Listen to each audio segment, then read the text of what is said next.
మరి సమయమందు వాక్యపఠన భాగాన్ని మనం చదువుకుందాం. రోమాపత్రిక 13వ అధ్యాయము 1వ వచనం నుంచి 6వ వచనం వరకు వాక్యపఠన భాగంగా మనం చదువుకుందాం. ప్రతి వాడును పై అధికారులకు లోబడి ఉండవలెను, ఎలయనగా దేవుని వలన కలిగినది తప్ప మరే అధికారమును లేదు. ఉన్న అధికారములు దేవుని వలనే నియమింపబడి ఉన్నవి. కాబట్టి అధికారమును ఎదిరించువాడు దేవుని నియమమును ఎదిరించుచున్నాడు. ఎదిరించువారు తమ మీదకి తామే శిక్ష తెచ్చుకొందురు. ప్రభుత్వము చేయువారు చెడ్డ కార్యములకే గాని మంచి కార్యములకు భయంకరులు కారు. నీకు మేలు కలుగుటకు అధికారులు దేవుని పరిచారకులు. వారికి భయపడక ఉండకోరితివా? మేలు చేయుము, అప్పుడు వారి చేత మెప్పు పొందుదువు. నీవు చెడ్డది చేసిన ఎడల భయపడము, వారు ఊరకయే ఖడ్గము ధరింపరు. కీడు చేయి వారి మీద ఆగ్రహము చూపుటకై వారు ప్రతీకారము చేయు దేవుని పరిచారకులు. కాబట్టి ఆగ్రహ భయమును బట్టి మాత్రము కాక మనస్సాక్షిని బట్టి లోబడి ఉండుట ఆవశ్యకము. ఏలయనగా వారు దేవుని సేవకులై ఉండి ఎల్లప్పుడూ ఈ సేవ యందే పని కలిగి ఉందురు. చిన్న ప్రార్థన చేసుకుని మనం వాక్యపరిచర్యలోకి వెళ్దాం. ప్రార్థించుకుందాం. ప్రేమ కలిగిన మా తండ్రి, పరిశుద్ధుడు అయిన మా దేవ, ఇంతవరకు పాటల ద్వారా మిమ్మల్ని గణపరుచున్నామని నమ్ముచూ ఉన్నాం. తిరిగి సమయమందు ఏ మాటలైతే మీరు మా కొరకు సిద్ధపరిచి ఉన్నారో వాటిని మేము వినడానికి, వినగలిగిన చెవులను, గ్రహించగలిగే హృదయాన్ని మా అందరికి దయచేయమని ప్రాధేయపడుచు ఉన్నాం. తండ్రి, మీ యొక్క మాటలు బోధించడానికి నేను నిలబడి ఉంటుండగా తగిన జ్ఞానమును, వివేకమును, వాక్శక్తిని దయచేయమని, తండ్రి యొక్క వాక్య పరిచర్య అంతటిలో మీ సన్నిధిని తోడుగా ఉంచి మమ్మల్ని అందరినీ బలపరచమని ఈ ప్రార్థన మీ ప్రియకుమారుడు మా ప్రభు అయిన క్రీస్తు నామములో ప్రార్థించి వేడుకొనుచున్నాం మా పరమ తండ్రి, ఆమేన్. ప్రేమైన దేవుని వారలారా, దేవుడు గడిచిన వారం అంతట్లో మనకు తోడుగా ఉండి తన యొక్క ప్రేమను బట్టి ఈ రీతిగా మనల్ని భద్రపరిచి మరలా తండ్రిని మనం ఆరాధించడానికి ప్రభు సంఘంలో చేరి తండ్రి అని ఆయన పిలిచేటువంటి గొప్ప భాగ్యాన్ని దేవుడు మనకు దయచేస్తున్నాడు. గడిచిన కాలం అంతట్లో ఎందరో ఈ లోకాన్ని విడిచుండగా వాళ్ళందరికంటే మనం జ్ఞానవంతులమో నీతిమంతులమో కాదు, కానీ దేవుడు నమ్మకమైన వాడు, దేవుడు నమ్ముకోదగిన వాడు, దేవుడు యథార్థవంతుడు. కనుక ఏదైతే దేవుడు మనకు ఆయుష్ కాలాన్ని ఇచ్చాడో ఆ ఆయుష్ కాలం అంతా కూడా బ్రతకడానికి దేవుడు మనకు సహాయపడుతున్నాడు. కనుక ఈ యొక్క ఉద్దేశాలను మనం నేర్చుకోవడానికి మనం ప్రయాసపడదాం. సంఘంగా కూడుకున్నటువంటి మనము ఆత్మతో సత్యముతో తండ్రిని మనం ఆరాధించాలి. ఎవరైతే ఆత్మ కలిగి సత్యమందు నిలబడి తండ్రిని ఆరాధిస్తారో వారి యొక్క ఆరాధన మాత్రమే దేవుడు అంగీకరించేవాడిగా ఉన్నాడు. లేదు, ఆత్మ లేని వారమై సత్యమందు నిలబడక ఒకవేళ మనం ఇక్కడ చేరి తండ్రి అని అంటే ఆ మనవి ఆయన ఆలకించేవాడిగా ఉన్నాడు. తండ్రిని మనం వేడుకోవాలంటే తండ్రి చెప్పినట్టుగా మనం బ్రతికినప్పుడు, తండ్రి ఇష్టాన్ని మన జీవితంలో నెరవేర్చినప్పుడు మాత్రమే తండ్రి అని మనం ఆయన్ని పిలిచేటువంటి అవకాశం దొరుకుతుంది. ఆ అర్హత కూడా మనకి దొరుకుతుంది. కాబట్టి తండ్రిని మనం తండ్రి అని పిలిచే అర్హత మనం సంపాదించుకోవాలంటే మనం ఆయన చెప్పిన జీవితాన్ని మనం జీవిస్తూ ఉండాలి. ఆయన మాటని మనం గైకొనకపోతే, మన జీవితంలో మనం పాటించకపోతే, ఆయన కట్టడలను మనం అనుసరించకపోతే ఆయన్ని మనం తండ్రి అని పిలిచేటువంటి యోగ్యత మనకి లేదనే చెప్పాలి. కనుక దేవుని ఉద్దేశాన్ని మన హృదయంలో లేక మన జీవితాల్లో మనం పండిస్తూ దేవుని ఉద్దేశానుసారంగా మనం జీవించడానికి మనం ప్రయత్నం చేద్దాం. దేవుడి సమయమందు మనకిచ్చినటువంటి వాక్య భాగాల్లో అపొస్తలుడైన పౌలు రోమీయులకు రాసినటువంటి పత్రిక 13వ అధ్యాయం 1 నుంచి 6 వచనాల్లో ఉన్నటువంటి సమాచారం ఏంటో దేవుడు మనకి ఈ లేఖనాల ద్వారా ఏం తెలియచేయాలనుకుంటున్నాడో దాన్ని మనం తెలుసుకోవడానికి ప్రయాసపడదాం. ఎందుకంటే లోకంలో బ్రతుకుతున్నటువంటి మనము దేవుని బిడ్డలుగా జీవించడానికి అనేక పోరాటాలు, అనేక శ్రమలు, లేక అనేక ఇబ్బందులు, లేకపోతే అనేక ఆటంకాలు, అనేక అవరోధాల మీదుగా మనం ప్రయాణం చేయాల్సినటువంటి పరిస్థితి ఉంటుంది. ఉదాహరణకి మనం పారే నదులని కానీ మనం ఒకసారి ఆలోచన చేస్తే కొన్ని జీవనదులని ఉన్నాయి. ఈ జీవనదులు పడమట కొండల్లో ఒక సన్న ధారగా బయలుదేరుతుంది. ఒక సన్న ధారగా, ఒక పిల్ల కాలువలాగా సన్న కాలువగా బయలుదేరినటువంటి జీవనదులు మన ప్రాంతానికి వచ్చేసరికి విస్తారమైనటువంటి నదులుగా అవి విభాగింపబడి సముద్రంలో కలవడానికి అవి ప్రయత్నం చేస్తుంది. ఎక్కడో పడమట కొండల్లో చిన్న కాలువలాగా ప్రయాణమైనటువంటి తన యొక్క ప్రయాణాన్ని మరలా తన యొక్క గమ్యస్థానం సముద్రంలోనికి ఆ నది చేరడానికి విస్తారంగా అది ఎదిగి సముద్రంలో చేరేటువంటి నదులని మనం చూడగలం. ఒక కృష్ణా నదిని చూడండి, లేకపోతే మన నెల్లూరు జిల్లా ఉన్నటువంటి పెన్నా నదిని కానీ, కృష్ణా నదిని కానీ, గోదావరి నదిని కానీ మీరు చూస్తే, రాజమండ్రి దగ్గరికి వెళ్ళి గోదావరి నది చూస్తే సుమారు ఒక 5 నిమిషాలు ట్రైను ఆ నది మీద వెళ్తుంది. అంటే ఎంత విస్తారంగా, అది ఎంత పెద్ద నదిగా ఉంటుందో మనం రాజమండ్రికి వెళ్ళి కానీ చూస్తే. అలాగే విజయవాడ దగ్గర ఉన్నటువంటి కృష్ణా నదిని చూడండి, అది కూడా ఎంత ఎడల్పుగా మనకి కనిపిస్తుందో. కానీ అది ప్రయాణం అయ్యి దాని యొక్క జన్మస్థలం, అంటే ఆ నది ఎక్కడి నుంచి ప్రయాణం అవుతుందో అక్కడికి కానీ వెళ్ళి చూస్తే అది చాలా చిన్న కాలువలాగా, పిల్ల కాలువలాగా అది నా కొండల మధ్యలో నుంచి అవి ప్రారంభం అవుతాయి. అక్కడ నుంచి ప్రారంభమైనటువంటి ఆ నది, అది వెళ్ళాల్సినటువంటి గమ్యస్థానం ఉంది, ఆ సముద్రం ఉంది. ఆ సముద్రంలోనికి అది ప్రవహించే టైంలో ఎన్నో ఆటపోట్లు, ఎన్నో అవరాధాలు, ఎన్నో అడ్డంకులు, ఎన్నో రాళ్ళు, గుట్టలు, ఇసుక, మెట్టలు, వీటినన్నిటిని కూడా దాటుకుంటూ తాను వెళ్ళాల్సినటువంటి గమ్యస్థానానికి ఆ నది ప్రవహించి ఆ సముద్రంలోకి చేరుతుంది. సో అలాగే ఈ లోకంలో మన జీవితం, దేవుడు మనకిచ్చినటువంటి ఆయుష్ కాలాన్ని, ఈ భూనివాస కాలాన్ని మనం కొనసాగించేటప్పుడు, ముందుకు వెళ్ళేటప్పుడు అనేకమైనటువంటి అవరోధాలు, శ్రమలు, ఇబ్బందులు, శోధనలు, కష్టాలు అది ఎవరికి ప్రాముఖ్యంగా వస్తాయంటే దేవుని యందు, ప్రాముఖ్యంగా దేవుని యందు భయభక్తులు కలిగి జీవించాలి అనేటువంటి వారికి మరి మిక్కిలి ఆటంకాలు, శ్రమలు, కష్టాలు అనేవి వస్తూ ఉంటాయి. సో అలాంటి లోకంలో జీవిస్తున్నటువంటి మనము అనేక పరిస్థితులు గుండా మనం వెళ్ళాల్సినటువంటి అవసరం ఉంది. కాబట్టి ఈరోజు మనకు దేవుడు నేర్పిస్తున్నటువంటి పాఠం ఏంటో, ఏమి నేర్చుకోవాలని దేవుడు మనల్ని కోరుకుంటున్నాడో దాన్ని మనం నేర్చుకోవడానికి ప్రయత్నం చేద్దాం. రోమపత్రిక 13వ అధ్యాయం 1 నుంచి 6 వచనాల్లో అధికారము గురించి ఆయన ప్రస్తావిస్తున్నాడు. అక్కడ అధికారము లోకంలో అధికారం అనేది లోకంలో ఉంది. అధికారులు లోకంలో ఉన్నారు. రాజ్యాలు లోకంలో ఉన్నాయి. రాజ్యాలన్నా, అధికారం అన్నా, గవర్నమెంట్ అన్నా, రాజరికం అన్నా ఇవన్నీ కూడా ఒకటే.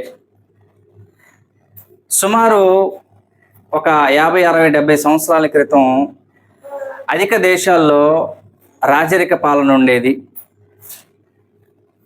ఇంకా ఒక 200-300 సంవత్సరాలకు ముందు కూడా చూసుకుంటే మన భారతదేశంలో కూడా రాజరికం అనేది ఉంది. పూర్వకాలం నుంచి రాజరికం అనేది ఉంది. ఇప్పుడు గవర్నమెంట్ అని కూడా మనం పిలుస్తూ ఉన్నాం. రాజరికమైన, అధికారమైన, గవర్నమెంట్ అయినా ఇవన్నీ కూడా ఒకటే అని మనం ఆలోచన చేస్తున్నాం. ఇప్పుడు లోకంలో ఉన్నటువంటి అధికారాలను గురించి దేవుడు ప్రస్తావిస్తూ, ప్రతి అధికారము దేవుని వలన నియమింపబడింది అనేటువంటి విషయాన్ని దేవుడు మనకు ఈ యొక్క లేఖనాల్లో తెలియజేస్తున్నాడు. మొదటి వచనాన్ని మనం చదువుదాం. రోమపత్రిక 13వ అధ్యాయము. ప్రతి వాడును పై అధికారులకు లోబడి ఉండవలెను. ఎందుకు మనం అధికారులకి లోబడి ఉండాలి? ఒక వ్యక్తిని, ఒక మనిషిని అధికారిగా నిలబెట్టినటువంటి వాడెవరు? ఒక సామాన్య మనిషి. ఒక సామాన్య మనిషిగా ఉన్నటువంటి వ్యక్తి అతన్ని అధికారిని చేసింది ఎవరు? ఆ ప్రాంతానికి అధికారినిగా చేసింది ఎవరు?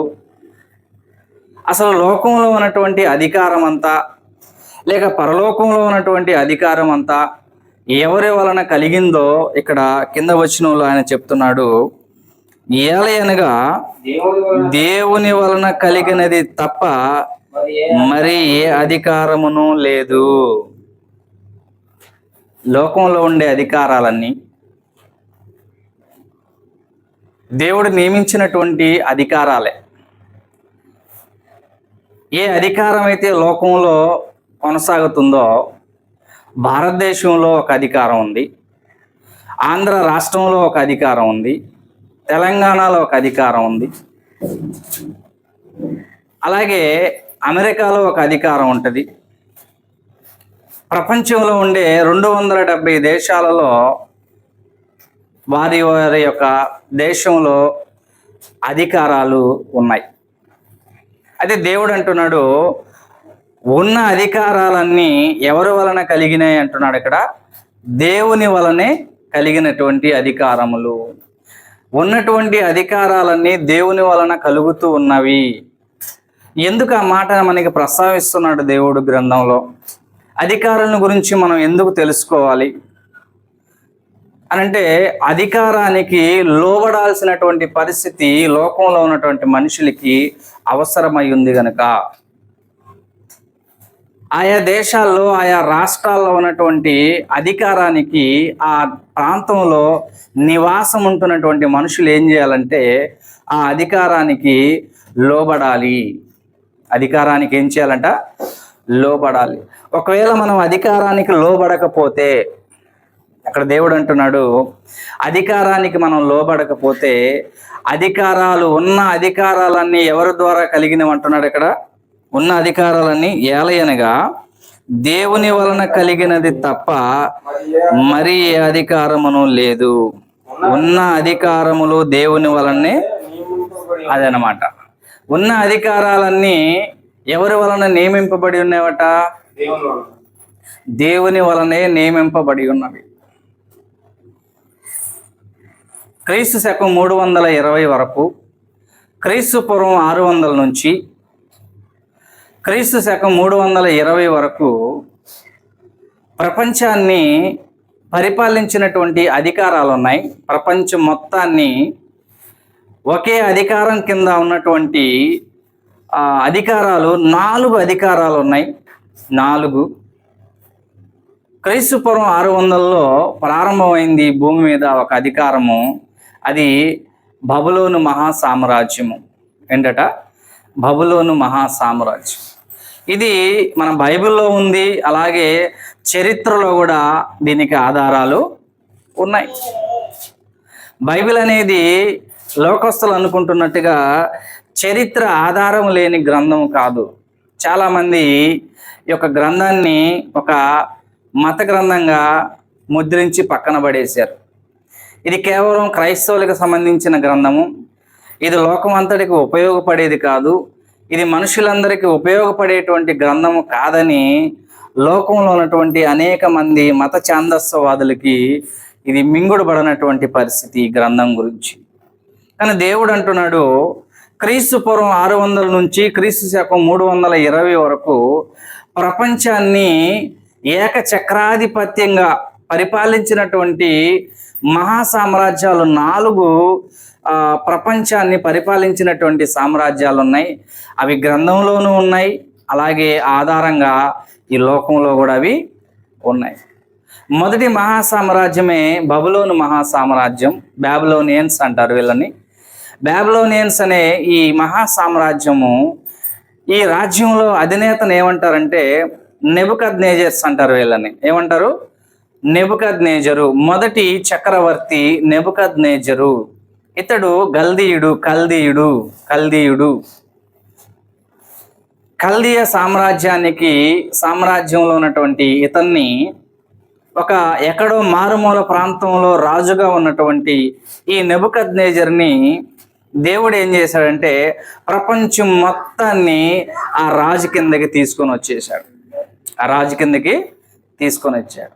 ఎక్కడో కల్దీల రాజ్యాన్ని ఏలుతున్నటువంటి నెబుకద్నేజర్ని దేవుడు ఏం చేశాడంటే ప్రపంచం మొత్తాన్ని కూడా ఆయన కిందకి నెట్టేశాడు దేవుడు. అందుకే క్రీస్తు పూర్వంలో 600 సంవత్సరాల కాలంలో ప్రపంచాన్ని జయించినటువంటి ఒక చక్రవర్తి, మరి బబులోను చక్రవర్తి, ఆయన పేరు నెబుకద్నేజరు. ఎవరంటే ఆయన నెబుకద్నేజరు.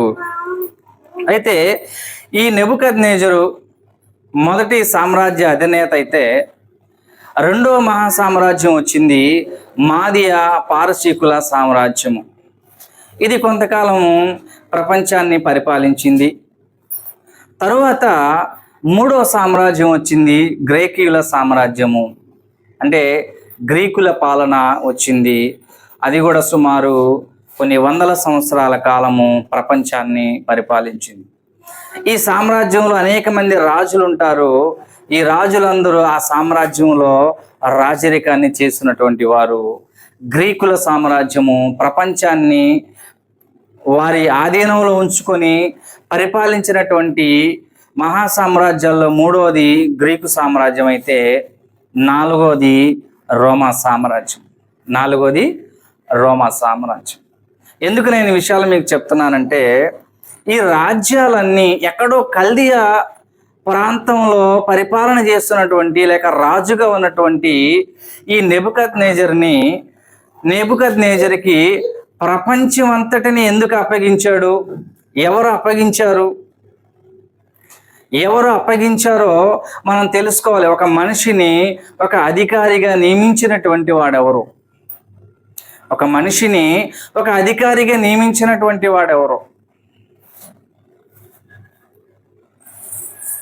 బెన్యామీను గోత్రంలో పుట్టి తన తండ్రి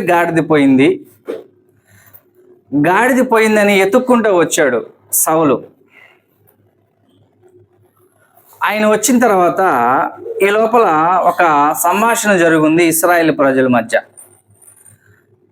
ఇశ్రాయేల్ పెద్దలందరూ ఏం చేశారంటే, లోకంలో ఉన్న వాళ్ళందరికీ రాజులు ఎలా అయితే ఉన్నారో, ఇశ్రాయేల్ ప్రజలైన మనందరికి కూడా మనకు ఒక రాజు కావాలి, కాబట్టి సమూయేలు మాకు ఒక రాజును నువ్వు ఏర్పాటు చేయని చెప్పి సమూయేలు మీద దొమ్మిగా రావడం అనేది జరిగిందండి.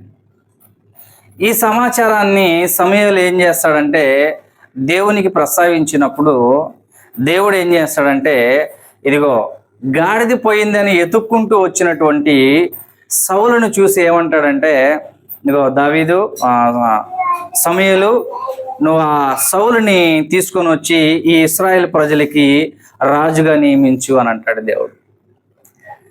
నిజానికి సౌలు ఒక బెన్యామీను గోత్రంలో పుట్టి ఒక అత్యల్పుడుగా, ఏ చదువు లేనటువంటి వాడు, తర్వాత గాడిదని ఎత్తుక్కుంటూ వచ్చాడు ఆ ప్రాంతానికి. అంతే, తన తండ్రికి గాడిదలు ఉన్నాయి, ఒక గాడిద పోయిందంట, కొన్ని గాడిదలు. ఆ గాడిదలను ఎత్తుక్కుంటూ ఆ ప్రాంతానికి వచ్చాడు.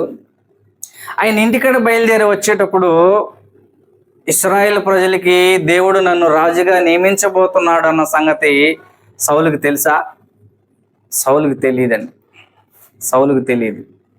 సౌలు గాడిద కోసం వెతుక్కుంటా వస్తే దేవుడు సౌలుని ఏం చేశాడంటే అన్ఎక్స్పెక్టెడ్గా, నువ్వు ఇశ్రాయేల్ ప్రజల్ని పరిపాలించడానికి నిన్ను రాజుగా నియమిస్తున్నాను. చూసారా? ఇతడు ఎప్పుడో ఊహించి ఉండడు.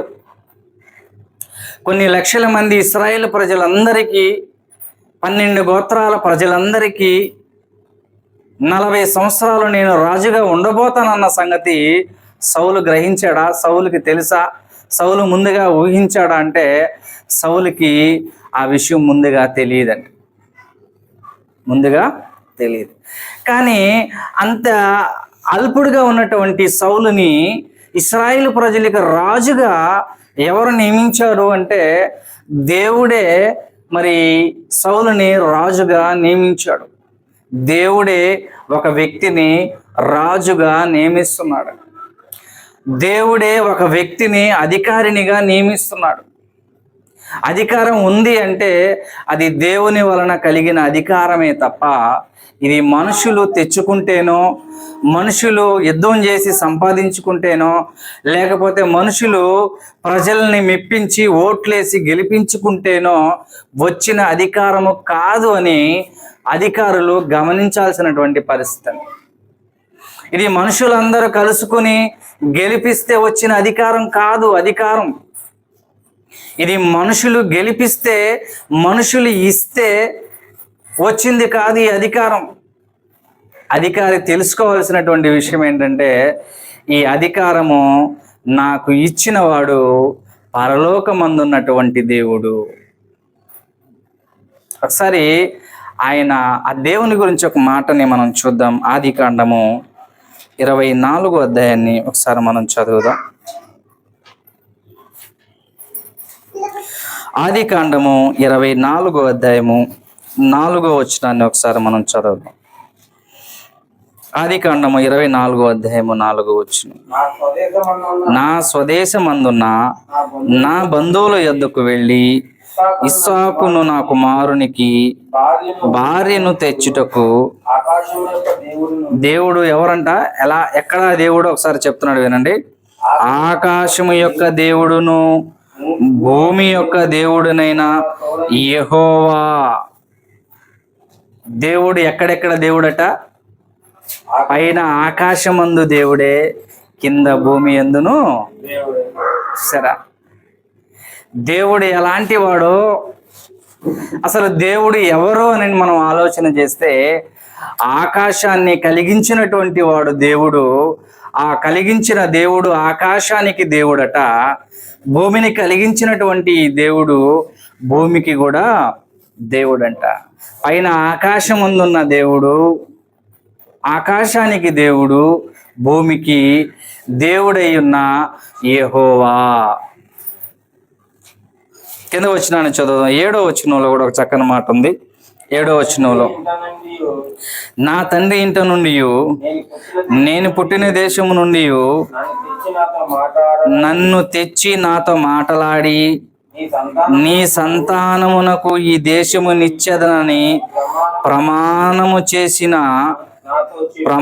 చేసి నాతో చెప్పిన పరలోకపు దేవుడగు యెహోవా. దేవుడు ఎక్కడ దేవుడట? పరలోకపు దేవుడు. ఎంత చక్కని మాట అండి. ఆకాశానికి దేవుడు, భూమికి దేవుడు, ఈ లోకానికి మాత్రమే కాకుండా పరలోకపు దేవుడు.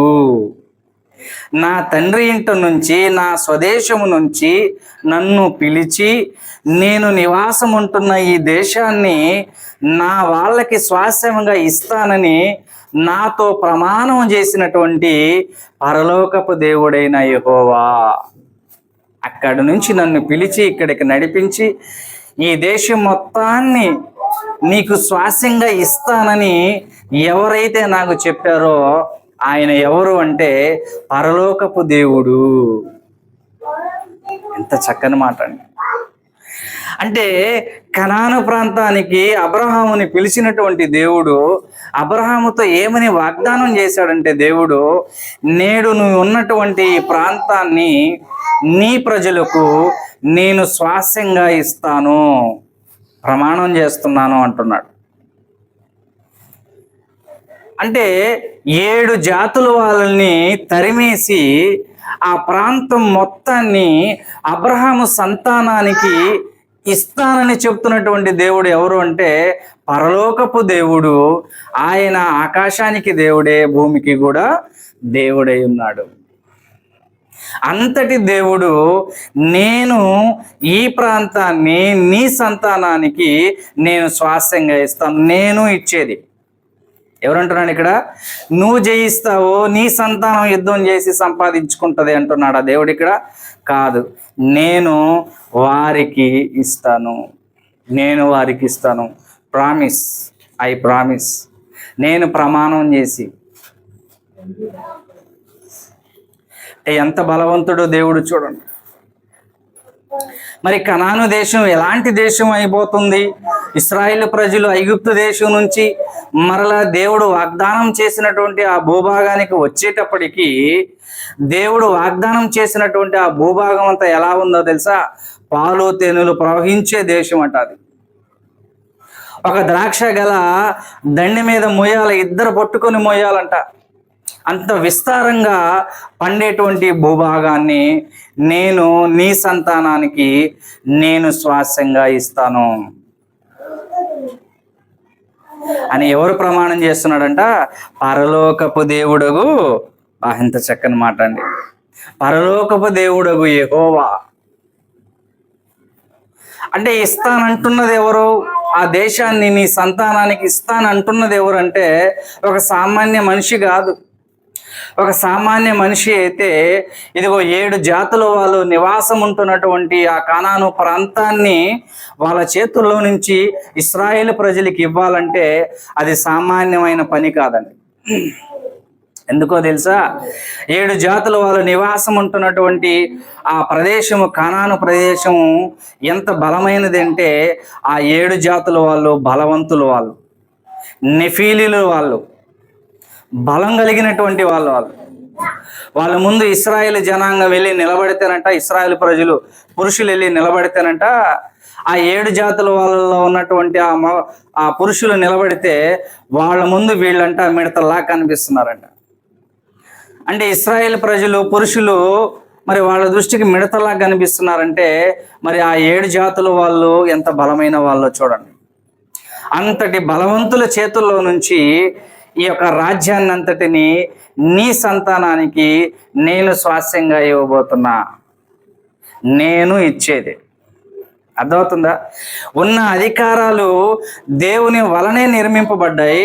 దేవుని వలనే ఒక మనిషికి అధికారము దొరుకుతుంది. చూద్దాం ఒకసారి దానియేలు గ్రంథంలో ఒక చక్కని మాటని మనం ఆలోచన చేద్దాం. దానియేలు గ్రంథము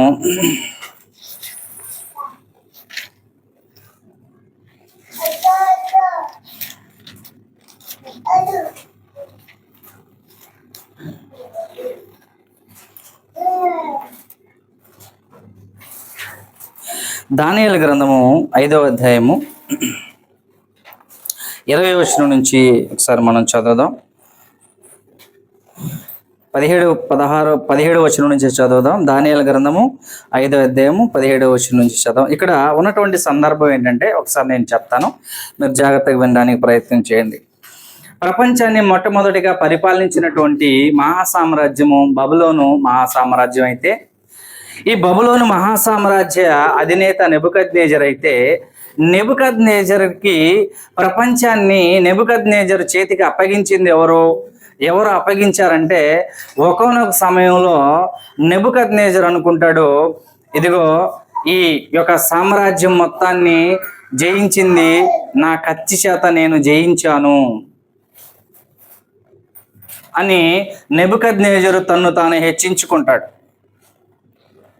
కానీ నిజానికి నెబుకద్నేజర్కి ఆ యొక్క ప్రపంచం మొత్తాన్ని నెబుకద్నేజర్ చేతిలో పెట్టింది ఎవరు అంటే, దేవుడు నాకు ఈ అధికారాన్ని ఇచ్చాడన్న సంగతి నెబుకద్నేజర్ మర్చిపోయాడు. ప్రపంచం మొత్తం నా చేతుల్లో ఉంది అని అంటే అప్పుడు 120 దేశాలు ఉన్నాయంట ఆ టైంకి. ఇప్పుడు 270 దేశాలుగా ఉన్నాయి ప్రపంచవ్యాప్తంగా. ఆ కాలంలో 120 దేశాలుగా ఉన్నాయి. సుమారు 120 దేశాల మొత్తానికి అధిపతిగా ఎవరున్నారంటే ఇప్పుడు ఆ కాలంలో నెబుకద్నేజరు ఉన్నాడండి. బాగా వినండి, అర్థం చేసుకోవడానికి మీరు ప్రయత్నం చేయండి. మనం ఆలోచిస్తున్నటువంటి పాఠం ఏంటంటే, అధికారాలు దేవుని వలన కలిగినవే. ఉన్న అధికారము దేవుని వలన కలిగిందే. ఒక మనిషిని ఒక అధికారినిగా చేసేది దేవుడే అనేటువంటి విషయాన్ని మనం ఆలోచన చేస్తున్నాం. ఒక సామాన్య మనుషుడు అందరి వలె ఒక తల్లిదండ్రికి పుట్టినటువంటి ఒక సామాన్య మనుషుడు ఒక అధికారి ఎలా అయ్యాడు? చదువు వలన, జ్ఞానం వలన, శరీర బలం వలన, మంది బలం వలన, డబ్బు వలన కాదు. ఇవేవి కూడా ఒక మనిషిని అధికారిగా చేయలేవు. ఒక మనిషికి అధికారాన్ని అప్పగించి ఒక అధికారినిగా నియమించే వాళ్ళు ఎవరో మనం ఆలోచన చేస్తున్నాం. ఈ అధికారాన్ని మనకిచ్చేది దేవుడని మనం పాఠాన్ని మనం నేర్చుకుంటూ ఉన్నాం. చూద్దాం ఒకసారి 5వ అధ్యాయం 17వ వచనం నుంచి నేను చదువుతాను, జాగ్రత్తగా వినడానికి ప్రయత్నం చేయండి. అందుకు దానియేలు ఇట్టానెను, నీ దానములు నీ యొద్ద నుంచుకొనుము, నీ బహుమానములు మరి ఎవరికైనా నిమ్ము. అయితే నేను ఈ వ్రాతను చదివి దాని భాగమును రాజునకు తెలిపేది. నేను రాజు చిత్తగించుము, మహోన్నతుడుగా దేవుని మహాదర్శ రాజ్యమును ప్రభావమును ఘనతను నీ తండ్రియకు నెబుకద్నెజరుకు ఇచ్చెను. దేవుడు అతనికి మహద్దశ ఇచ్చినందున తానెవరిని చంపగోరినో వారిని చంపెను, ఎవరిని రక్షింపగోరినో వారిని రక్షించెను, ఎవరిని హెచ్చింపగోరినో వారిని హెచ్చించెను, ఎవరిని పడవేయగోరినో వారిని పడవేసెను. కాబట్టి సకల రాష్ట్రములను జనులను ఆయా భాషలు మాట్లాడు వారును అతనికి భయపడుచు అతని ఎదుట వణుగుచూ నుండిరి. ఈ విషయాన్ని ఎవరి గురించి చెప్తున్నాడంటే నెబుకద్నెజరు యొక్క కుమారుడు గురించి. కుమారుడికి తన తండ్రి అయిన నెబుకద్నెజరు గురించి దానియేలు చెప్తున్నాడు. నెబుకద్నెజరు కుమారుడికి నెబుకద్నెజరు గురించి దానియేలు చెప్తున్నాడు అనమాట. అయ్యా, నువ్వు ఈ వంతన విర్రవేగుతున్నావు, దేవుని యొక్క ఆజ్ఞను నువ్వు అతిక్రమించావు. అయితే ఈ ప్రపంచాన్ని మొత్తాన్ని నీ తండ్రి చేతికి అప్పగించింది దేవుడన్న సంగతి నీ తండ్రి కూడా మరిచాడు. ఒకనొక సమయంలో ఏం చేశాడట? నీ తండ్రి కూడా నీ వలే మరిచాడు ఒకనొక సమయంలో. అయితే ముందు నీ తండ్రికి అధికారం మొత్తాన్ని దేవుడే అప్పగిస్తే, కానీ నీ తండ్రి ఏం చేశాడో ఆ కింద వచనాల్లో చెప్తున్నాడు, 20వ వచనంలో, అయితే అతడు మనస్సున అతిశయించి, ఎవరు? నెబుకద్నెజరు అనేటువంటి చక్రవర్తి మనస్సున అతిశయించి ఏమని అతిశయించాడు? ఎక్కడో ఉన్నటువంటి గల్దీలకు మాత్రమే రాజుగా ఉన్న నేను ఇప్పుడు ప్రపంచం మొత్తాన్ని నా చేతిలో ఉంచుకోగలిగాను. దానికి కారణం ఏంటంటే నా బలము, నా కత్తి బలము, నా చెయ్యి బలము అని తన్ను తాను అతిశయించుకున్నాడట. ఏం చేశాడట? 20వ వచనంలో, అయితే అతడు మనస్సున అతిశయించి బలాత్కారము చేయుటకు అతని హృదయమును కఠినము చేసుకొనగా దేవుడు అతని ప్రభుత్వము అతని యొద్ద నుండి తీసివేసి అతని ఘనతను పోగొట్టెను. దేవుడు ఏం చేశాడంటే ఇప్పుడు అతని చేతిలో ఉన్నటువంటి అధికారాన్ని తీసేశాడు. అతని చేతిలో ఉన్నటువంటి అధికారాన్ని దేవుడు తీసివేయడానికి గల కారణం ఏంటంటే తన మనస్సున గర్వించెను, తన మనస్సులో గర్వించెను. చూద్దాం కింద వచనాలు కూడా మనం ఒకసారి ఆలోచన చేద్దాం. 5వ అధ్యాయము 22-21 వచనంలో, అప్పుడు అతడు 20వ వచనం, అయితే అతడు మనస్సున అతిశయించి బలాత్కారము చేయుటకు అతని హృదయమును కఠినము చేసుకొనగా దేవుడు అతని ప్రభుత్వము అతని వద్ద నుండి తీసివేసి అతని ఘనతను పోగొట్టెను. అప్పుడు అతడు మానవుల యొద్ద నుండి తరమబడి పశువుల వంటి మనస్సు గలవాడాయను. మహోన్నతుడగు దేవుడు మానవుల రాజ్యములలో ఏలుచు. మహోన్నతుడు దేవుడు ఏం చేస్తున్నాడంట?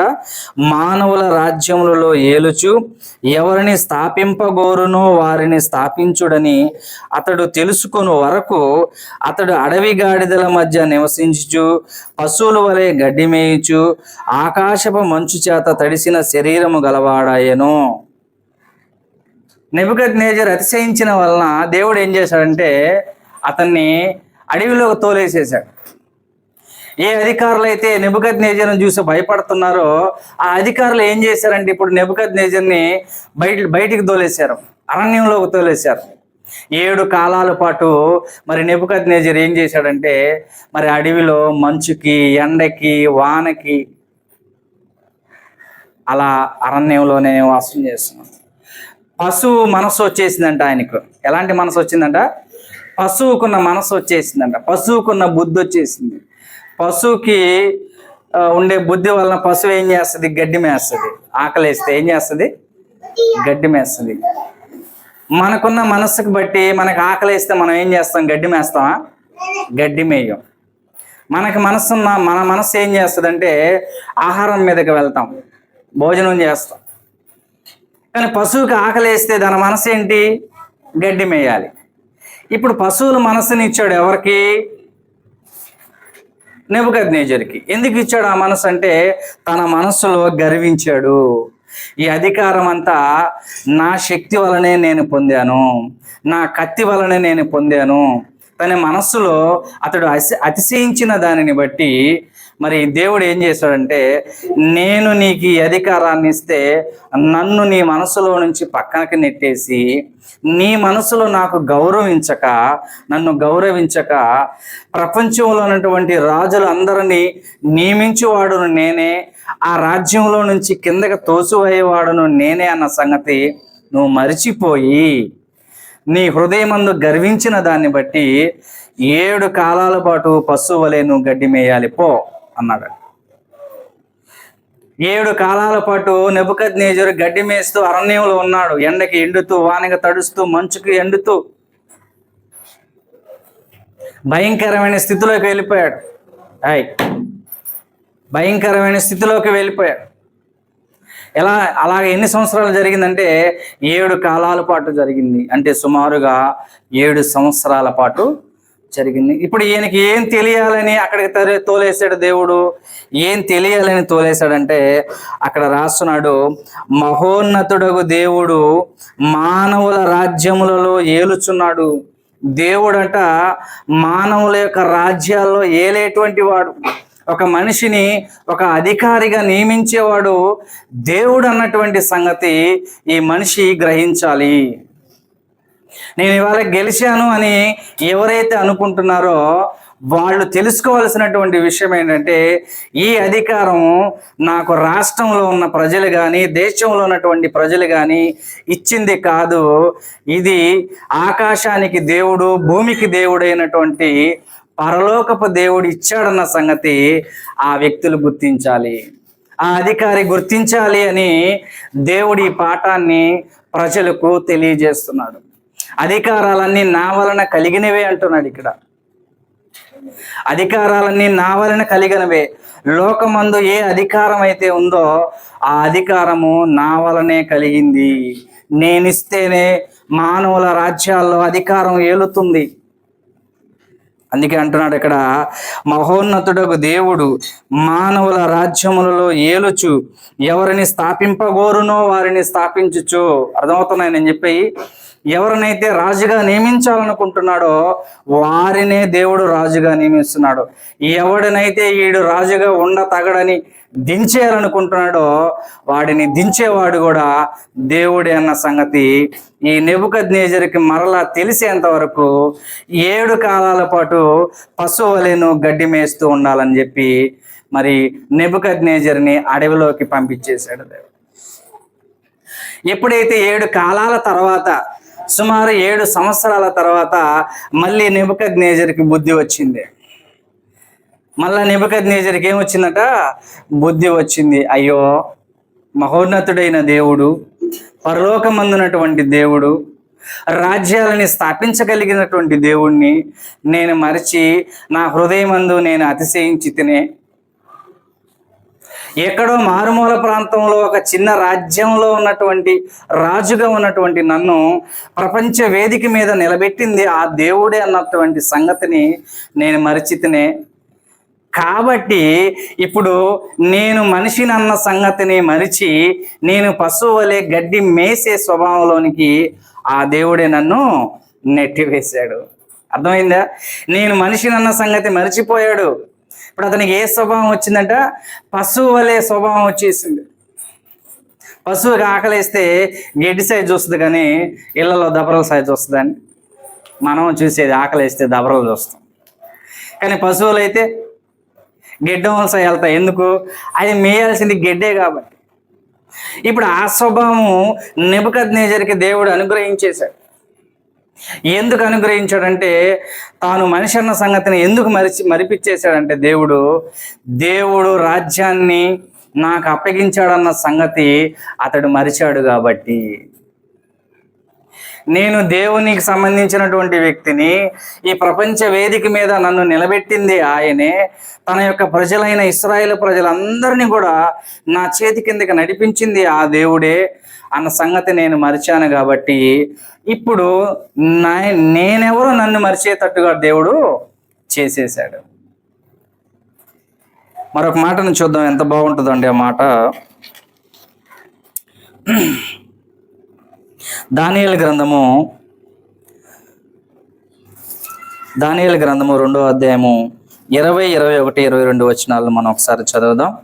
దానియేలు గ్రంథము 2వ అధ్యాయము 20, 21 వచనాలని ఒకసారి మనం చదువుదాం.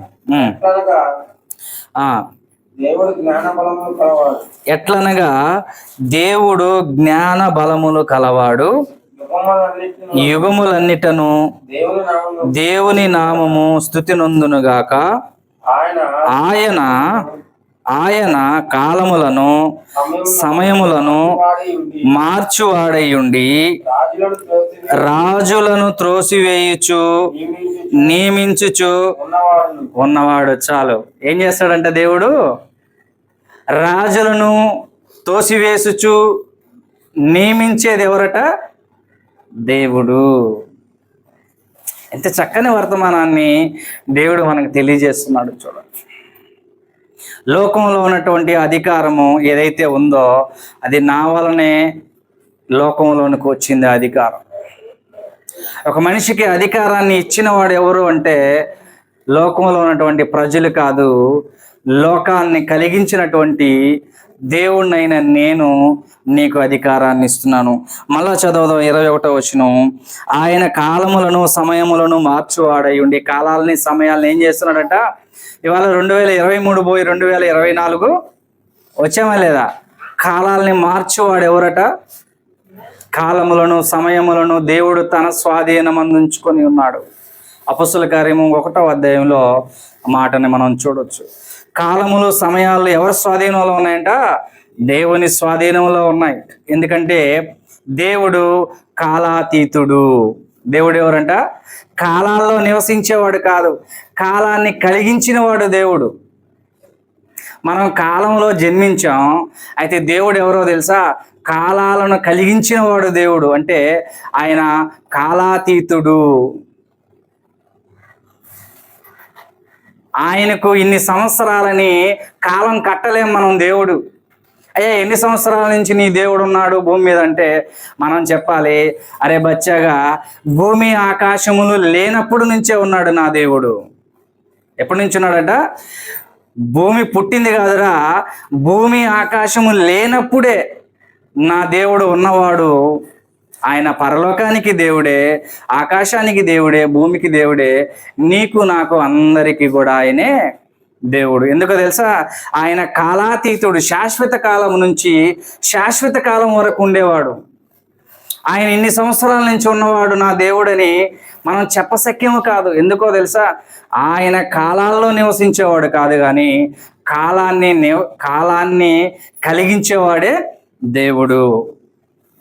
ఎంత చక్కని మాట చూడండి నా మాట. కాలములను సమయాలను, అంతే కదండి, కాలములను సమయములను మార్చువాడై ఉండి రాజులను త్రోసివేయచ్చు నియమించుచు ఉన్నవాడు.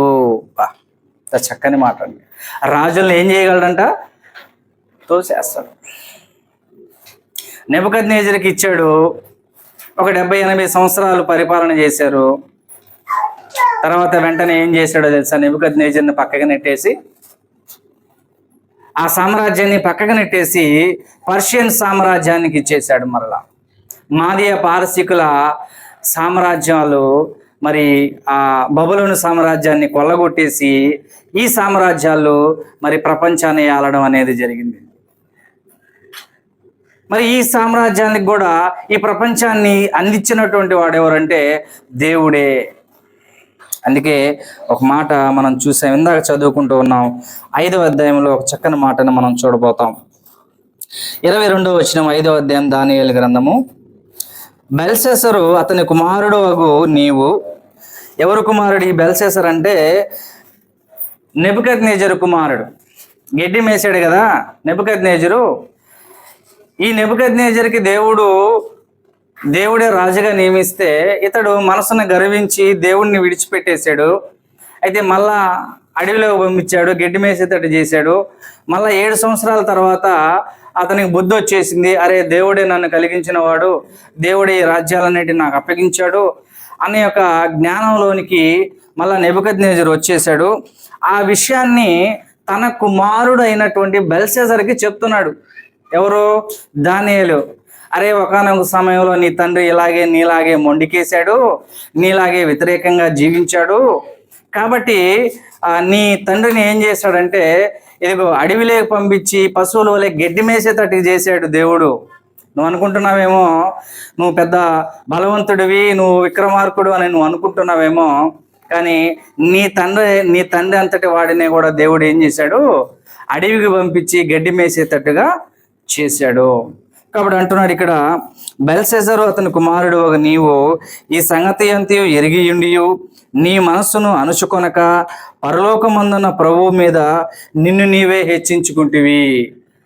నెబుకద్నెజరు కుమారుడు కూడా ఏం చేస్తున్నాడు? బెల్షస్సరు కూడా ఈ విషయాలన్నీ నీకు తెలుసు. నీ తండ్రి కొంతకాలం అడవిలో పోయి గడ్డి మేసాడు అన్న సంగతి నీకు తెలుసు, అలా మేపిచ్చింది దేవుడే అన్న సంగతి నీకు తెలుసు. కానీ మళ్ళా నువ్వు కూడా ఏం చేసావు? నీ మనస్సును అణుచుకోక దేవుని సన్నిధిలో దీన మనసు కలిగి దేవుని చేతి కింద నువ్వు మెలగక నువ్వు నీ హృదయమందు మళ్ళా ఏం చేసావు? అతిశయించావు. ఈ విషయం తెలిసి కూడా నువ్వు అతిశయించావు మళ్ళా. అంటే ఏం చేస్తున్నాడు అక్కడ అంటే, బెల్షస్సర్ ఏం చేస్తున్నాడంటే ఇశ్రాయేల్ ప్రజలందరినీ తన తండ్రి నెబుకద్నెజరు బంధించి తీసుకొని వచ్చే సమయంలో ఆ దేవాలయం ఉంది కదా, యెరూషలేము దేవాలయంలో ఉన్నటువంటి ఉపకరణాలన్నీ ఉంటాయి కదా, ఆ బంగారు పాత్రలు ఇవన్నీ ఉంటాయి కదా, ఆ పాత్రలన్నీ నెబుకద్నెజరు తన తండ్రి తీసుకొని వచ్చేసి ఈ బబులోను సామ్రాజ్యంలో పెట్టేసుకుంటే ఈ తన కుమారుడైన బెల్షస్సర్ ఏం చేస్తున్నాడంటే తను ద్రాక్షరసం పోసుకొని మద్యపానం తాగడానికి వాడి ఇంట్లో ఉన్న గ్లాసులు చెంబులు చాలా వాడు ఏం చేశాడంటే బెల్షస్సరు ఈ దేవాలయం నుంచి తేబడినటువంటి బంగారు పాత్రలు ఉన్నాయి కదా, ఆ పాత్రలో మందు పోసుకొని తాగుతున్నాడు. వీడేం చేస్తున్నాడు? వీడు మద్యపానం చేయడానికి, వీడు ద్రాక్షరసం పోసుకొని తాగడానికి వాడి రాజ్యంలో వాడి ఇంట్లో ఉండే గ్లాసులు తపేలాలు చాలా వీడికి. దేవాలయంలో నుంచి తేబడినటువంటి ఉపకరణాలలో పోసుకొని తాగాలనా వీడు ఆ పని చేస్తున్నాడు బెల్షస్సర్, నెబుకద్నెజరు కుమారుడు. అందుకు దానియేలు ఎంటర్ అయ్యాడు. నీ తండ్రి ఇలాగే నీ వలె మొండికేశాడు, అయితే దేవుడు ఊరుకోక అడవిలోకి గడ్డి మేసేటట్టు మేపించాడు. ఆ సంగతి నువ్వు తెలిసి కూడా నువ్వు మళ్ళా ఇప్పుడు ఏం చేస్తున్నావు? దేవునికి వ్యతిరేకంగా నువ్వు ప్రవర్తిస్తున్నావు. కాబట్టి నీ చేతిలో నుంచి ఈ రాజ్యాన్ని దేవుడు ఏం చేయబోతున్నాడు? తీసేయబోతున్నాడు. ఇక నువ్వు ఉండవు, రేపు తెల్లారికెళ్ళి నువ్వు చచ్చిపోతావు. మాదే పారసీకుల రాజ్యం వస్తుంది, ఈ రాజ్యాన్ని వాళ్ళు పట్టుకోబోతారు. ఆ విషయము దానియేలు బెల్షస్సర్కి చెప్తాడండి. నెబుకద్నెజరు కుమారుడైన బెల్షస్సర్కి ఆ విషయాన్ని చెప్తాడు. చెప్పే టైంలో ఆయన అంటున్నాడు ఒక మాట, 23వ వచనంలో ఆయన అంటున్నాడు, ప్రభువు మీద నిన్ను నీవే హెచ్చించుకుంటేవి ఎట్లనగా నీవును నీ అధిపతులను నీ రాజులను నీ ఉపపత్నులను దేవుని ఆలయమగు ఉపకరణములో ద్రాక్షరసము పోసి త్రాగవలనని వాటిని తెచ్చించుకుని వాటితో త్రాగుచు చూడనైనను విననైనను గ్రహింపనైనను చేతకాని వెండి బంగారు ఇత్తడి ఇనుము కర్ర రాయి అను వాటితో చేయబడిన దేవతలను స్తుతించితిరి గాని నీ ప్రాణమును నీ సకల మార్గములను ఏ దేవుని వశమున ఉన్నవో ఆయనను నీవు గణపరచలేదు. పనికిరాని వాటన్నిటికీ నువ్వు మొక్కుతూ ఉన్నావు. దేవుని ఉపకరణాలన్నిటిలో నువ్వు తీసుకొని నువ్వు మద్యం సేవిస్తున్నావు. కానీ నువ్వు భయపడాల్సింది, నువ్వు గణపరచాల్సినటువంటి వ్యక్తి ఒక ఆయన ఉన్నాడు, ఒక శక్తి ఒక ఆయన ఉన్నాడు. ఆయన ఎలాంటి వాడో చెప్తున్నాడు ఇక్కడ. నీ ప్రాణమును నీ సకల మార్గములను ఏ దేవుని వశములో ఉన్నవో. నా ప్రాణం ఎవరి చేతిలో ఉందో తెలుసా? దేవుని చేతుల్లో ఉంది. ఇక్కడ ఉన్నటువంటి మీ ప్రాణాలన్నీ ఎవరి చేతిలో ఉన్నావో తెలుసా? దేవుని చేతిలో ఉన్నవి, దేవుని వశంలో ఉన్నవి. ప్రజెంట్ ప్రపంచంలో ఉండే 800 కోట్ల మంది ప్రాణాలు ఆయన గుప్పిట్లో ఉన్నాయి. నీ ప్రాణములు నీ సకల మార్గములు ఏ దేవుని వశములో ఉన్నాయో ఆ దేవుణ్ణి నువ్వు ఏం చేయలేదట? గణపరచటం లేదు. నువ్వు గణపరచటం లేదు. గణపరచలేదు గనుక ఏం జరిగిందంటే, ఈ రాజ్యాన్ని నీ చేతిలో నుంచి ఈ రాత్రి దేవుడు మరొకరికి అప్పగించబోతున్నాడు.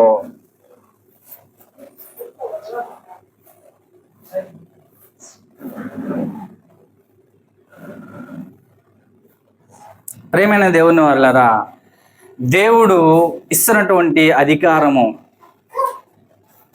ఒక మనిషిని అధికారిగా నియమించేటువంటి వాడు ఎవరు అంటే దేవుడు అనేటువంటి విషయాన్ని ఈ అధికారులు, ఈ లోకం గుర్తించాల్సినటువంటి అవసరత ఉందండి. అయితే ఇక్కడ ఒక విషయం చెప్తున్నాడు ఆయన. నీ ప్రాణమును నీ సకల మార్గములను ఏ దేవుని వశమున ఉన్నవో ఆయనను నువ్వేం చేయలేదట? గణపరచలేదు. నువ్వు గణపరచలేదు కాబట్టి కావున ఆయన మొదటి నుండి ఈ అరచెయ్యి వచ్చి, ఆయన యుద్ధ నుండి ఈ అరచెయ్యి వచ్చి ఈ వ్రాతను వ్రాసాను. వీడు బాగా, బెల్షస్సర్ అనేవాడు ఏం జరిగిందంటే బాగా తాగేస్తున్నాడు. బాగా ఉదయం నుంచి తాగి సాయంత్రం అయ్యే సమయంలో వీడికి ఒక అరచెయ్యి వచ్చి గోడ మీద ఒక 2 వాక్యాలు రాసేది వీడికి కనపడింది. అంత టాప్ మత్తులో ఉన్న వీడు వెంటనే మొత్తం అంతా దిగిపోయింది దెబ్బతోటి. ఒక అగ్ని లాంటిది ఏలు వచ్చి ఒక వ్రాత రాసిందండి. మేనే టేకేల్ ఉఫారిస్ అనేటువంటి ఒక మాటని వాడు కూర్చున్నటువంటి ఆ గోడ మీద దేవుడు రాసేసాడు. ఒక చెయ్యి వచ్చి అది అట్లా మేనే టేకేల్ ఉఫారిస్ అని ఒక పదాన్ని ఆ చెయ్యి వచ్చి రాసేసి వెళ్ళిపోయింది. వీడు ఉదయం నుంచి తాగి మత్తులో ఉన్న వీడు ఒక్కసారిగా మొత్తం అంతా దిగిపోయింది దెబ్బతోటి. దిగిపోయేసరికి ఇక అక్కడ ఉన్నటువంటి ఊర్లో ఉన్నటువంటి ప్రజలందరినీ పిలిపించేశాడు. ఎవరైతే ఉన్నారో ఈ శకునిగాళ్ళని, జాతకాలు చెప్పేవాళ్ళని, వీళ్ళందరినీ పిలిపించి, ఒరే ఇదేదో వ్రాత జరిగిందిరా, ఇదేంటో నాకు అర్థం కాలేదు, ఎవడని చెప్పేవాడు ఉంటే పిలిపిండి అన్నప్పుడు అక్కడ ఉన్నటువంటి వాళ్ళలో ఒకడు చెప్తాడు ఈ రాజుకి, అయ్యా ఈ ఊరిలో మన దేశంలో ఎవరు లేరు కానీ ఒక వ్యక్తి ఉన్నాడయ్యా. ఆ వ్యక్తి నీ తండ్రి కాలం నుంచే, నీ తండ్రితో పాటు పనిచేసినటువంటి ఒక వ్యక్తి ఉన్నాడు. ఆయన పేరు దానియేలు. ఆయన వస్తే కరెక్ట్గా చెప్తాడయ్యా ఈ మాటకు అర్థం ఏంటానని. అట్టయితే ముందు ఆయన పిలిపిండ్రా అంటాడు ఈ బెల్షస్సర్. వెంటనే దానియేలుని పిలిచిన తర్వాత అప్పుడు దానియేలు 5వ అధ్యాయము 17వ వచనం నుంచి దానియేలు చెప్తూ ఉన్నాడని. పిలిపించి దానియేలుతో ఈ బెల్షస్సర్ ఏమంటాడంటే, అయ్యా ఇలాగ నేను వ్రాతను చూశాను, ఇది కానీ నువ్వు చెప్తే నీకు నేను దండిగా సొమ్ము ఇస్తానంటే ఆ 17వ వచనంలో అంటాడు, నీ సొమ్మేదో నీ దగ్గర పెట్టుకో, నేను చెప్పేది జాగ్రత్తగా విను అంటాడు. నీ సొమ్ము వద్దు, నువ్వు వద్దు, అది నీ కాడే ఉంచుకో. దేవుడు నాకేం చెప్పమన్నాడు అది నీకు చెప్పడానికి వచ్చాను, నువ్వు జాగ్రత్తగా వినరా బిడ్డ అని బెల్షస్సర్తో దేవుడు పైన ఇందాక మనం చదువుకున్నటువంటి వచనాలన్నిటినీ చెప్పుకుంటా వచ్చి చివరిలో ఆయన అంటున్నాడు, అలాంటి దేవుడు కావున ఆయన యుద్ధ నుండి ఈ చేవ్రాత వచ్చి ఈ వ్రాతను వ్రాసెను. ఈ శాసనం ఏంటంటే మేనే టేకేల్ ఉఫారిస్ అంటే దాని అర్థం ఏంటో తెలుసా? ఈ యొక్క వాక్య భాగం ఏంటి అని అంటే అప్పుడు చెప్తున్నాడు, ఇదిగో దేవుడు నిన్ను ఈ రాజ్యంలో నుంచి తొలగించేస్తున్నాడు. ఏం చేస్తున్నాడట? మేనే అనగా దేవుడు నీ ప్రభుత్వ విషయంలో లెక్క చూసి ముగించాడు. లెక్క చూస్తున్నాడంట. రాజ్యంలో నీకు ఈ రాజ్యాన్ని ఇచ్చాడు, ఇన్ని సంవత్సరాలు నువ్వు పరిపాలించావు, అయితే నువ్వు ఎలా పరిపాలించావో లెక్క చూస్తున్నాడు దేవుడు, లెక్క చూస్తున్నాడు. అరే బెల్షెజరు, నువ్వు నీ తండ్రి తర్వాత నువ్వు ఈ రాజ్యాన్ని పరిపాలించావు, అయితే నీ పరిపాలన ఎలా జరిగిందో దేవుడు లెక్క చూసేసాడు నీ ప్రభుత్వం గురించి. మరి లెక్క చూసిన తర్వాత ఏం తేలిందంటే, తేలిన ఫలితార్థం ఏంటంటే ఈ రాజ్యాన్ని నీ చేతిలో నుంచి ఇంకొకరికి ఇస్తున్నాడు. నువ్వు బాగా పవిత్రుడిగా పరిపాలించావు కాబట్టి మళ్ళా నీకు ఇస్తున్నానని లేదు అక్కడ. మేనే అంటే అర్థం ఏంటంటే, దేవుడు నీ రాజ్య విషయంలో ఆయన లెక్క చూసి ముగించాడు. ఏమని లెక్క చూశాడయ్యా? లెక్క చూసి ఏం తేల్చాడు అన్నప్పుడు కింద వచ్చిన వాళ్ళు ఆయన అంటున్నాడు, లెక్క చూసి దానిని ముగించాను. టేకేల్ అనగా ఆయన నిన్ను త్రాసులో తోచగా నువ్వు తక్కువ వాడిగా కనిపించితివి. అలాగే కనిపించాడట, తక్కువ వాడిగా కనిపించాడంట. త్రాసులో నిన్ను చూస్తాడంట ఒకరోజు దేవుడు, త్రాసులో ఒకరోజు నన్ను చూస్తాడంట దేవుడు. ఈ లోకంలో ఉన్నటువంటి అధికారిని చూస్తాడు, లోకంలో పుట్టినటువంటి ప్రతి మనిషిని కూడా దేవుడు ఏం చేస్తాడంట, త్రాసులో తూస్తాడు. నీకు 30 సంవత్సరాలు ఇచ్చా, నీకు 50 సంవత్సరాలు ఇచ్చా, నీకు 60 సంవత్సరాలు ఇచ్చా, ఒక్కొక్కడికి 80 సంవత్సరాలు ఇచ్చా, ఏం చేసావో లెక్క చూస్తాడు. త్రాసులో నిన్ను పెట్టి తూశాడంట. అయితే నువ్వు దేవుడికి ఎలా కనిపించావంట, తక్కువగా కనపడితివి. ఏం చేశాడట, తక్కువగా కనపడ్డాడు. మరి తక్కువగా కనపడినందుకు ఏం చేశాడయ్యా? తక్కువగా కనపడిన తర్వాత ఏం చేశాడంటే, ఫేరెస్ ఉఫారిస్ అనగా నీ రాజ్యము నీ యొద్ద నుండి విభాగింపబడి మాదీయులకును పారసీయులకును ఇవ్వబడెను. నీ చేతిలోంచి నీ రాజ్యాన్ని ఓడబీకి వేరే వాళ్ళకి అప్పగించాను. ఎందుకు అప్పగించాను? నీ ప్రభుత్వ విషయమై లెక్క చూశాడు, లెక్క చూసి నిన్ను తూశాడు. నిన్ను తూస్తే ఆయన తూసిన తూకానికి నువ్వేం చేయలేదట, తక్కువగా కనపడ్డావు. కేజీ పంచదార అంటే ఎంత రావాలా? ఎన్ని గ్రాములు రావాలండి? కేజీ పంచదార అంటే 1000 గ్రాములు రావాలా, అంతేనా? 1000 గ్రాములు రావాలా. మరి కేజీ పంచదార అయితే ఇక్కడ 1000 గ్రాములు లేదే, 950 గ్రాములు ఉంది, తక్కువగా తూగింది. అయ్యా బెల్షెజరు, నీ ప్రభుత్వ విషయం ఆయన లెక్క చూసినప్పుడు నువ్వు తక్కువ వాడిగా కనపడ్డావు. నిన్ను ఆయన ఎలా చూడాలనుకున్నాడో నువ్వు అలా కనపడలేదు, నువ్వు తక్కువ వాడిగా కనపడ్డావు. తూస్తున్నాడు త్రాసులో. ఏం చేస్తున్నాడట? త్రాసులో తూస్తున్నాడు. త్రూసినప్పుడు మనం ఎలా కనపడకూడదంట, దేవుడు అనుకుంటున్న ఒక పిక్చర్ ఉంది, దేవుడు అనుకుంటున్నటువంటి ఒక కొలమానం ఉంది, దేవుడు నియమించినటువంటి ఒక వెయిట్ ఉంది. దానికి నువ్వు తక్కువ వాడిగా కనిపిస్తే ఆయన నీ చేతిలో నుంచి రాజ్యాన్ని కానీ లేకపోతే నీ చేతిలో నుంచి నిత్య జీవాన్ని కానీ తీసేస్తాడు. బెల్షెజర్కేమో రాజ్యాన్ని తీసేస్తే, ఇవాళ క్రైస్తవులుగా దేవుని నమ్మినటువంటి మనలను ఆయన రేపు లెక్క చూసినప్పుడు, మనం ఆయన తక్కెటలో త్రూసినప్పుడు మనం తక్కువగా కనపడితే మనకేం తీసేస్తాడు? మన చేతుల్లో నుంచి నిత్య జీవాన్ని తీసేస్తాడు. ఏం చేస్తాడట? నిత్య జీవాన్ని తీసేస్తాడు. బెల్షెజర్కేమో ప్రభుత్వాన్ని తీసేస్తే మనకి ఏం తీసేయబోతాడు? మన చేతుల్లో నుంచి అంట నిత్య జీవాన్ని తీసేస్తాడు. మన చేతుల్లో నుంచి నిత్య జీవాన్ని తీసేసి నిత్య నరకాన్ని చేతిలో పెట్టి పంపిస్తాడు. అర్థమవుతుందా? బెల్షెజర్కేమో తన ప్రభుత్వం యొక్క లెక్క చూసినప్పుడు, ఆయన త్రాసులో తూసినప్పుడు తక్కువగా కనపడ్డావయ్యా నువ్వు.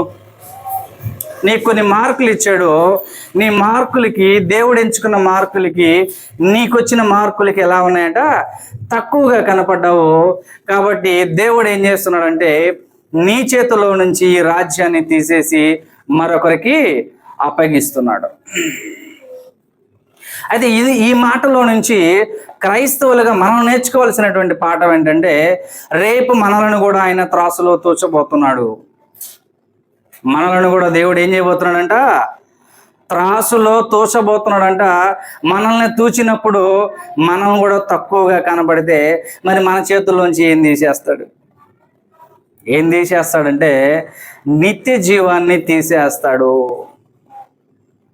నిత్య జీవాన్ని మన చేతుల్లో నుంచి తీసేస్తాడు. సుమా, జాగ్రత్త. ఒకవేళ రాజ్యం తీసేస్తే ఇంకొక రాజ్యంలో రాజుగా పైన ఏదో ఒక విశ్వాసిగాను ఒక ఓటర్గాను జీవించవచ్చు, అంతే కదండి. ఒక మంత్రి పదవి పోయినా ఆ ఊర్లో ఏదో ఒక సామాన్య మనుషుడిగానే జీవించవచ్చు. ఒక క్రైస్తవుడికి తన త్రాసులో తూసినప్పుడు మన చేతుల్లోంచి ఇది ఊడబీకేది ఏంటంటే నిత్య జీవాన్ని ఊడబీకేస్తే ఇక మనం పోయేది ఎక్కడికంటే నిత్య నరకానికి మనం వెళ్ళిపోతాం. ఎక్కడికి వెళ్తాం? నిత్య నరకానికి మనం వెళ్ళిపోతాం. జాగ్రత్త. ఉన్నటువంటి అధికారాలు దేవుని వలన కలిగినటువంటి అధికారమే. చూద్దాం ఒకసారి రోమపత్రికకి మళ్ళీ మనం వెళ్దాం. రోమపత్రిక 13వ అధ్యాయాన్ని ఒకసారి మనం చదువుదాం. రోమపత్రిక 13వ అధ్యాయము 1వ వచనం. ప్రతి వాడును పై అధికారులకు లోబడి ఉండవలెను, ఏలయనగా దేవుని వలన కలిగినది తప్ప మరి ఏ అధికారమును లేదు. ఉన్న అధికారములు దేవుని వలననే నియమింపబడి ఉన్నవి. కాబట్టి 3వ వచనం 4వ వచనంలో ఏమని చెప్తున్నాడంటే 4వ వచనంలో నీకు మేలు కలుగుటకు అధికారులు దేవుని పరిచారకులు. అధికారులు ఎవరట? దేవుని పరిచారకులు. ఒక వ్యక్తి అధికారిగా నియమింపబడిన తర్వాత మొట్టమొదటిగా ఒక అధికారి గుర్తించాల్సినటువంటి విషయం ఏంటంటే ఈ రాజ్యానికి నేను అధికారినైనా నాకు ఒక అధికారి పైనున్నాడు, ఆయనే పరలోకమందున్నటువంటి దేవాతి దేవుడు. నాకు ఒక అధికారి పైనున్నాడు, నేను ఆ అధికారికి చెప్పినట్టుగా నేను ఇక్కడ అధికారం చేయాలి అనేటువంటి విషయము లోకంలో నియమింపబడినటువంటి అధికారులకు తెలియాల్సినటువంటి విషయం ఇది. ఒక వ్యక్తి అధికారి అయినటువంటి వ్యక్తి మొట్టమొదటిగా తెలుసుకోవాల్సినటువంటి విషయం ఏంటంటే నేను ఈ రాజ్యానికి లేక ఈ రాష్ట్రానికి లేక ఈ దేశానికి అధికారిని అయ్యాను, మంచిదే. అయితే నన్ను అధికారినిగా నియమించింది, నాకు పైన ఒక అధికారం ఉంది, ఆ అధికారమే దేవుడు. నేను ఇక్కడ ఎలా అధికారం చెలాయించాలి అంటే నా దేవుని యొక్క ఇష్టాన్ని నేను ఇక్కడ అధికారంగా చెలాయించాలి. అంటే నాకంటూ ఒక అధికారి ఉన్నాడు పైన, నేను ఆయన చెప్పినట్టుగా ఇక్కడ మరి నేను ప్రభుత్వం కొనసాగించాలన్నటువంటి విషయము ప్రతి అధికారులు తెలుసుకోవాల్సినటువంటి సమాచారము. ఎందుకంటే అక్కడ 4వ వచనంలో ఆయన అంటున్నాడు, నీకు మేలు కలుగుటకు అధికారులు దేవుని పరిచారకులు. అధికారులు ఎవరట?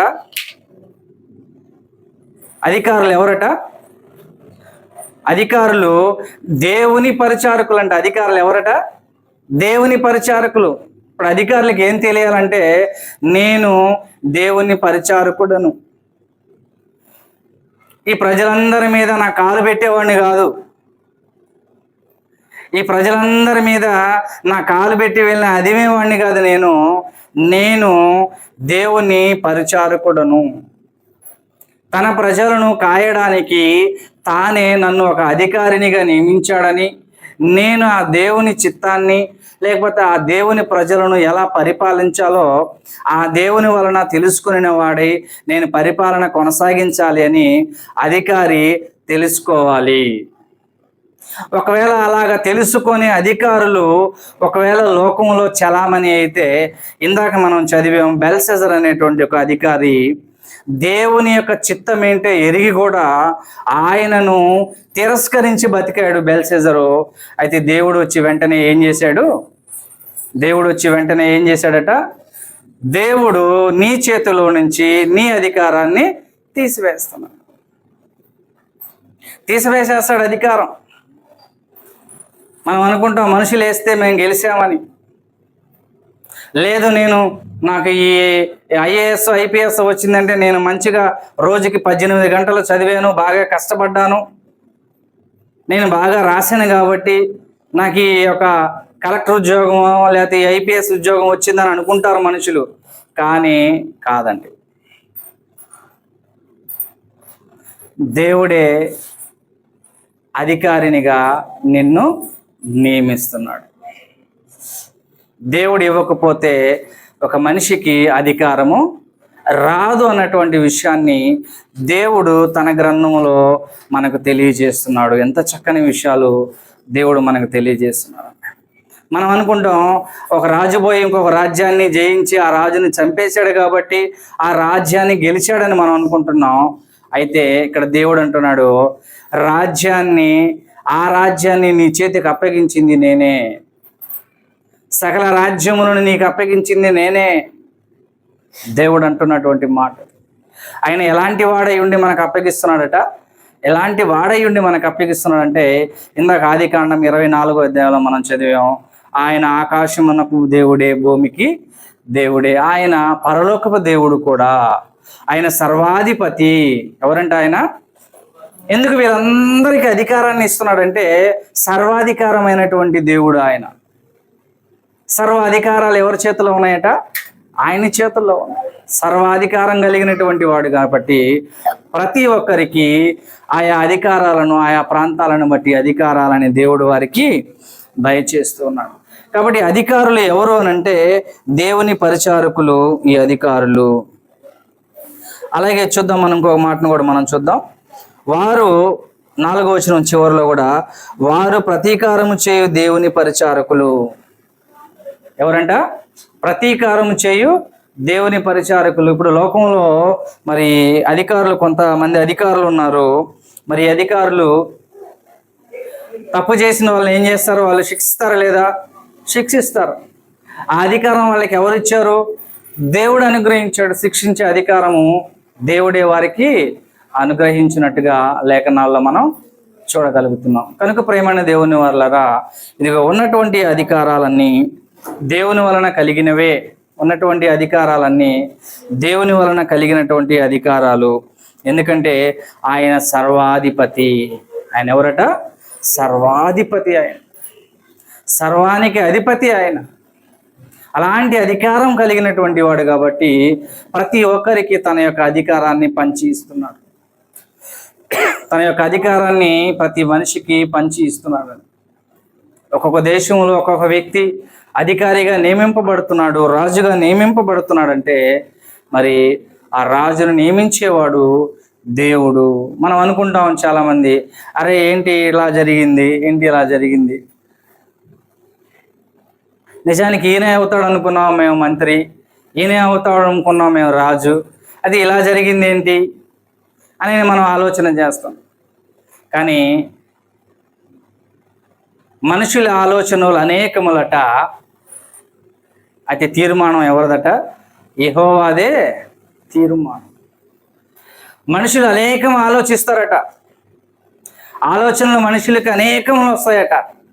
అయితే దాన్ని తీర్మానం చేసి నియమించేవాడు ఎవరంటే దేవుడు, యెహోవా దేవుడే.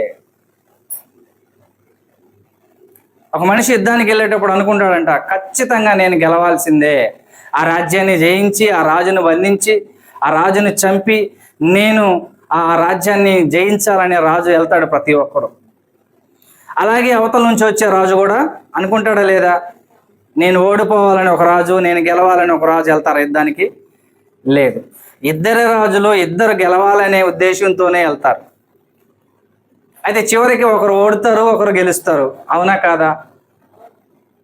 మరి ఈ తీర్మానం ఎవరు చేస్తున్నారు? దేవుడు చేస్తున్నారు. ఈ ఇద్దరు రాజుల్లో ఎవరికీ తెలియదు నేను గెలుస్తానా, అవతల రాజు గెలుస్తాడా అనేది తెలియదు. ఇద్దరి కాన్సెప్ట్ ఏమై ఉంటుందంటే, ఖచ్చితంగా నేను వాడిని ఓడించాలా. రాజ్యంలో ఉన్నటువంటి సైనికులందరూ నేను చంపి నేను గెలవాలని ఒక రాజు అనుకుంటాడు, నేను గెలవాలని ఇంకొక రాజు కూడా అలాగే మరి రణరంగంలో దిగుతారు. అయితే తీర్మానం ఎక్కడ ఉంటుందంటే పైనుంచి రావాలి. తీర్మానం ఎక్కడి నుంచి రావాలా? పైనుంచి రావాలి. పిలాతు దగ్గర యేసు ప్రభువు నిలబడతాడని చెప్పి నేను ముగిచ్చేస్తాను. పిలాతు దగ్గర యేసు ప్రభువుని తీసుకొచ్చి నిలబెడతారు. అనేక అభాండాలు యేసు ప్రభు మీద నెపములు మోపి, ఇతడు దేవునికి మాకు వ్యతిరేకంగా ప్రవర్తిస్తున్నాడు, ధర్మశాస్త్రానికి వ్యతిరేకంగా ప్రవర్తిస్తున్నాడు, కాబట్టి ఈయన మరణానికి తగిన పాపం చేశాడు. కాబట్టి మిస్టర్ పిలాతు గారు మరి ఇతన్ని మీరు సిలువ వేసి చంపేయాలి అని చెప్పేసి శాస్త్రులు, పరిచయులు, ప్రధాన యాజకులు వీళ్ళందరూ ఏం చేస్తారంటే యేసు ప్రభువుని ఒక నేరస్తుడిలాగా పిలాతు ఎదుట తీసుకొని వచ్చి నిలబెడతారు. పిలాతు ఒక మాట అడుగుతాడు యేసు ప్రభువుని. పిలాతు అడుగుతుంటే ఆయన కొన్ని మాటలకు సమాధానం చెప్పకపోయినప్పుడు పిలాతు చివరిగా ఏమంటాడంటే ఒక మాట అడుగుతాడు పిలాతు, నిన్ను విడిపించడానికిను నీకు మరణశిక్ష విధించడానికి నాకు అధికారం లేదా? నేను అడిగిన దానికి సమాధానం చెప్పు అంటే దానికి యేసు ప్రభు ఇచ్చినటువంటి ఆన్సర్ ఏంటో తెలుసా? నన్ను చంపాలన్నా నన్ను విడిపించాలన్నా నీకు అధికారం లేదు, నీకు పరలోకం నుంచి అధికారం వస్తేనే నీకు అధికారం ఉంటుంది. ముందు అధికారం ఎక్కడి నుంచి రిలీజ్ అవ్వాలంట? పరలోకం అందునటువంటి దేవుని దగ్గర ముందు అధికారం రిలీజ్ అవ్వాలి. యేసు ప్రభువే వేడుకుంటాడండి, తండ్రి నీ వేడుకోలేదా గెత్సేమనే తోటలో? తండ్రి నీ చిత్తమైతే ఈ గిన్నె నా నుండి తొలగించు అన్నాడు. తన కుమారుడే వేడుకుంటే అక్కడ పాస్ అవ్వలా. ఇప్పుడు పిలాతు అంటున్నాడు, నిన్ను శిక్షించాలన్నా నిన్ను రక్షించాలన్నా నాకు అధికారం ఉంది, నేను గవర్నర్ని ఇక్కడ. కాబట్టి నేను అడిగే మాటలకు సమాధానం చెప్పు అని యేసు ప్రభువుతో పిలాతు అడిగితే దానికి యేసు ప్రభు ఏమని ఆన్సర్ ఇస్తున్నాడంటే, నన్ను విడిపించాలన్నా నాకు మరణశిక్ష విధించాలన్నా మొట్టమొదటిగా అధికారం పైనుంచి రావాలా అని అంటాడు. పైనుంచి అంటే పరలోకమందున్నటువంటి దేవుడు ముందు ఆమోద ముద్ర వేయాలా. నన్ను రక్షించాలి అని ఆయన అనుకుంటే మీరెవరు నన్ను ఏం చేయలేరు. ఖచ్చితంగా నన్ను సిలువేసి చంపాలని దేవుని చిత్తమై ఉంటే పిలాతు నువ్వు కాదు కదా ఇంకెవరు కూడా నన్ను కాపాడలేరు. అంటే అధికారం ఎక్కడి నుంచి రావాలని యేసుప్రభు అంటున్నాడు, పై నుంచి అధికారం రావాలి. ఇద్దరు రాజులు కొట్టుకోవడానికి రణరంగంలో దిగినప్పుడు ఒకరు ఓడి ఒకరు గెలవాలన్నది తీర్మానం పరలోకంలో జరుగుతుంది, భూమి మీద కాదు. వీళ్ళకున్న బలమో, వీళ్ళకున్న శక్తో, వీళ్ళకున్న జ్ఞానమో, కత్తి పొదునో కాదు, కానీ యెహోవా తీర్మానమే స్థిరంగా నిలబడుతుంది. కాబట్టి అధికారులను నియమించేవాడు దేవుడే. అధికారిని అధికారం నుంచి తొలగించి మరొకనికి అధికారాన్ని నియమించేవాడు పరలోకమందున్నటువంటి దేవుడు అన్నటువంటి విషయాన్ని లోకంలో మానవ జాతి తెలుసుకోవాలి. అలాగే మానవుల పైన అధికారులుగా నియమింపబడినటువంటి వారు కూడా మాకు ఈ అధికారం ఎవరు ఇచ్చారు అంటే పరలోకమందున్నటువంటి దేవుడే మాకు ఈ అధికారం ఇచ్చాడన్న సంగతి అధికారులు గుర్తించి దేవుని పరిచారకులుగా వాళ్ళు అధికారాన్ని చలాయించాలి. దేవుని పరిచారకులుగా వాళ్ళ అధికారం ఈ లోకంలో చేయాలి. కనుక ప్రియమైన వారులారా, మరి యొక్క అధికారం గురించి మనం గ్రంథంలో ఏదైతే ఉందో దాన్ని మనం తెలుసుకోగలం. మరి అధికారులు దేవుని పరిచారకులట కదండి, అధికారులు దేవుని యొక్క పరిచారకులై ఉన్నారు అనేటువంటి విషయాన్ని మనం ఇంతవరకు విని ఉన్నాం. అలాగే మరి అధికారాలని, ఒక మనిషికి అధికారాన్ని అప్పగించేది దేవుడే, ఒక మనిషిని రాజుగా నియమించేది దేవుడే, ఒక మనిషిని రాజరికం నుంచి దించేసేవాడు కూడా దేవుడే అనేటువంటి విషయాన్ని మనం ఇంతవరకు నేర్చుకొని ఉన్నాం. ఇంతవరకు ఈ మాటలు విన్నందుకు ప్రభువైన క్రీస్తు నామములో వందనాలు తెలియజేసుకుంటూ నేను ముగిస్తూ ఉన్నాను.